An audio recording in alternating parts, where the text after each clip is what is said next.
Hi, in this short video I'm going to go over some of the key features of the revised Supergrain Corp advertising mix problem, and then I'll also work through solving this problem by using Solver. So the chapter does a good job of rolling out the problem. It started out with just a advertising mix problem where we're trying to maximize the number of exposures. We had constraints on budget, but as we went through the chapter, we began to incorporate more constraints onto the problem, and this final model that they have, which is actually on page 91 of your textbook, has all of these constraints together. And what I wanted to do is just talk about some of the notable aspects of the model. So, like at this point, again, it's sort of just a pretty good descriptive model. It's well organized. It has these features. So if we start here at the top, we're given values in terms of, and I'm going to fix this really quick. There we go. Okay, so we've got three different types of advertising medium: TV spots, magazine ads, and other types of ads. So the SS ads, as they call them. So each of those is basically you're provided with values in terms of how many exposures will result by each purchase of one of these ads. So for example, there's 1,300 exposures can be expected if in fact you for each TV spot that you were to purchase. So the objective in this sort of optimization problem, or a key output, of course, is your measure of total exposures. And that's down here in the lower right. And if you look, it's a very simple formula in there. It's the sum product, which again, sum product is an element for element multiplication between two arrays. So it's the sum product of the exposures per ad, which is this array right up here, and you can see from our named ranges, indeed, that's called exposures per ad, times your decisions in terms of how many you're actually going to, excuse me, let me get that in here, which is your number of ads. And again, the yellow highlighted cells are your decision variables. Those are your changing cells. Those are what you're trying to ask the model to solve for you. So for starters, again, you have to be very handy with that sum product whenever you're multiplying, again, element for element, two separate vectors like we would have in this case. Okay, so that's, and let me close that really quick. So that sort of represents what we call the objective function of the linear program. We're trying to, at the end of the day, maximize the total number of exposures. Now, there's three sort of sets of constraints on here. Actually, there's a total of four. One of them's pretty minor, though. So the first set of constraints pertains to the budget. And this is sort of a classic, sort of resource allocation kind of set of constraints. It's where you're given a cost per ad as it hits the ad budget, and you've got a limit in terms of your available budget for the ads.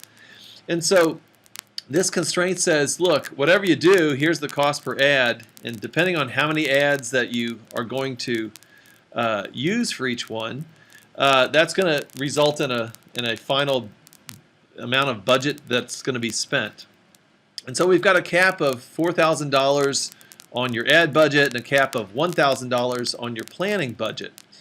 And so, these values here in column F are just simply, they are keeping track of the total amount that would be spent if in fact you purchase this many ads. So again, it's this thorough use of this sum product. It's just simply the ad cost per, or the cost per ad for the ad budget times the number of spots of each that you have. So in this case, it's sum product this times this, again, which is resulting in your final value. Same thing goes for the planning budget.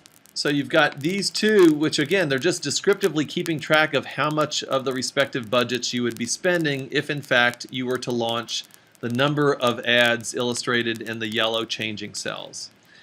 And again, you have to, this sort of less than or equal to is just a symbol for you to remind yourself that it's simply has to stay under the budget amount. Now, the next set of constraints we'll talk about are these what we call sort of covering constraints or cost-benefit constraints. And as the case developed throughout the chapter, this said basically we were setting now goals for ourselves in terms of how many individuals of these particular groups would be reached by the ads. So you're given the number of individuals reached per ad in millions for each of the different types of ads, and for the group called young children, and a similar set of such coefficients or values for the parents of young children. So these were the two groups that we wanted to make sure whatever ads we ended up using, they at least met some minimum acceptable amount in terms of how many millions of individuals from these respective groups were met. So the main difference is instead of it being a resource allocation, you're basically sort of setting a minimum level of performance in the problem.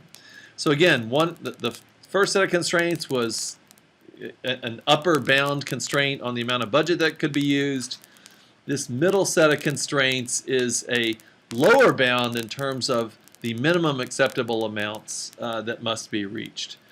So again, using some product here to calculate those values in terms of the total amounts reached.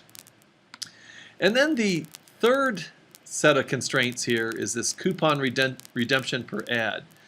And so the various ads, some of them are just informational like the TV, but the magazine and the SS ads, they actually have redeemable coupons.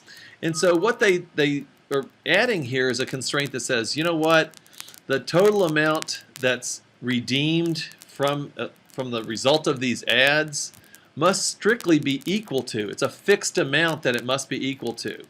And hence it takes on this equal sign right here.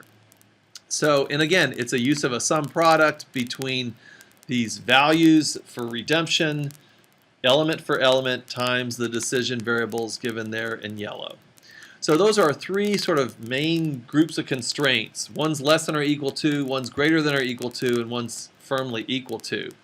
There's another constraint that's added in here, and it's right down here. And that is to say the following, is that they've put a limit in terms of the maximum number of TV ads that they can purchase. So no more than 5. So for whatever reason, they've put a limit on that. So again, if you think about it, we're pursuing this objective to maximize our total exposures.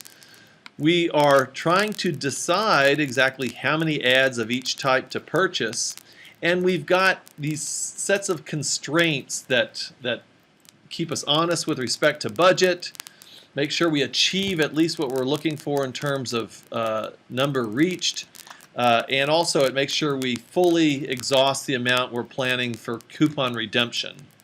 And also we don't violate a constraint in terms of the maximum number of TV ads.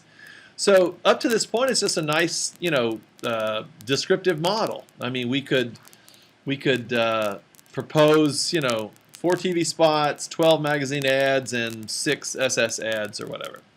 But what we can do is use the solver model within Excel to come up with the optimal solution there. And I'm going to basically just zero these out just to show you where we're starting at. So we've built our descriptive model, and now let's use solver to solve it. So the key things that you have to indicate in a solver model are, of course, the objective. One's the objective, one's declaring which are the changing cells or the variables, and then you have to declare the individual constraints.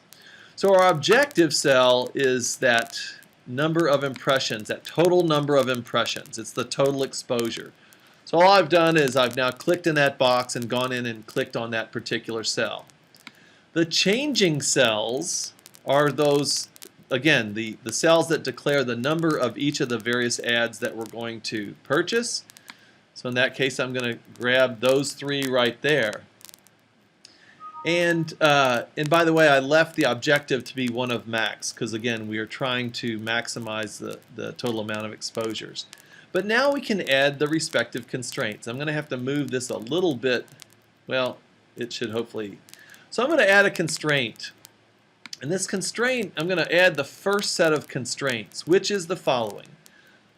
The amount of budget that we spend must be less than or equal to, I'm going to leave that the way it's set, must be less than or equal to these values here, the 4,000 and the 1,000. And I'm going to say OK. And I just added that. Now, one thing you'll notice if you're watching carefully is before, when I was entering these cells into the solver window, it was literally listing it as, relative or absolute references, C23 to C25, etc. So what it's done, though, is the fact that we had named cells, we had named ranges for all of our, changeable cells, our objective, etc. It now has replaced it. It's smart enough to replace it with what we have declared as our named ranges, which makes it really cool because now it's like, I can understand that constraint. It's the budget spent must be less than or equal to the budget available, item for item. So let's add another constraint here, and it'll be this total reached must be, in this case, greater than. We have to at least achieve the values of the minimal acceptable reach. We add that constraint. And now we're going to add the third major constraint, which is to say the total redeemed must be specifically equal to the total amount that's required for the redemptions. So we've added our three main groups here. Now there's one more constraint we need to add, and that is this to say that the number of TV spots must be less than or equal to the maximum number of TV spots, which is 5 in that case. And by the way, I could just put in like the number 5 there. It doesn't have to be a cell reference. But good practice in the modeling is to properly name all of your cells as much as possible. Now, we can't have a negative number of TV spots that we purchased, for example. So we're going to leave this box checked that says make unconstrained variables non-negative, meaning they can only take on values of 0 or greater, because you can't sort of sell back adds. Now we're going to select a solving method. Now this is a pure linear programming problem. You're able to get values that take on fractional amounts. So we're going to change this to the simplex method for solution, and then we're going to ask the model to solve it. So it did indeed find a solution. It declares that all the constraints have been met and the optimality has been achieved, and it's going to say, hey, let's just save that solution the way it is. So indeed, the solution here then is to have 3 TV spots, 14 magazine ads, and 7.75 SS ads. So that's just kind of a quick walkthrough of the concepts of these different types of constraints that you might face in a linear programming optimization model, and also just a quick walkthrough in terms of the use of solver in this case. So thanks for watching, and we'll see you in class on Tuesday. Thanks now.